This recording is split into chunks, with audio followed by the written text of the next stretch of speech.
viagem vai ao início do século passado. Imaginem, o primeiro campeonato paraense foi em 1908. Aí tivemos 1908, 1910 e 1913, alguns intervalos sem o campeonato estadual. A partir de 1914, o Campeonato Paraense ganhou um estádio, que era o estádio da Ferreira e Comandica, uma empresa da época.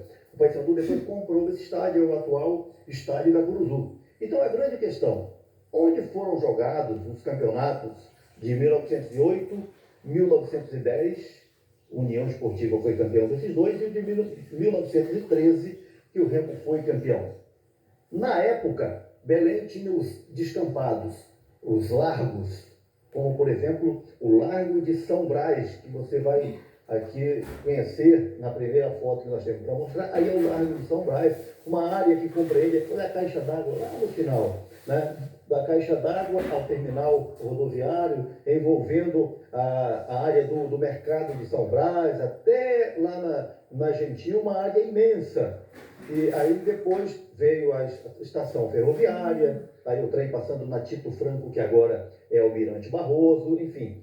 Naquela região toda, houve um projeto do estádio municipal que não saiu do papel, que seria na região do Largo de São Brás, ali na José Bonifácio, entre o mercado de São Brás e a Gentil. E aí nós seguimos, olha a obra do mercado de São Brás em andamento, a área toda se transformando naquela região. Aí o mercado de São Brás era um outro momento, era bem colorido. Enfim, naquela região havia o campo de futebol. Aí já temos a área bem mais ocupada, né, com um espaço bem mais construído. Naquela região havia o campo onde as partidas eram disputadas de times amadores, claro, né, todos os times eram amadores, inclusive os que disputavam o campeonato. Mas, enfim, os times sem maiores compromissos e os times federados, os times que disputariam o campeonato paraense. Ali foram disputados os primeiros campeonatos. Se era sem estádio, se era campo aberto, em que condições? Isso a gente vai conferir um pouco adiante em que condições, já que era sem estádio, porque antes eu vou trazer o pesquisador Itamar Gaudêncio com mais detalhes sobre o que a gente está abordando aqui.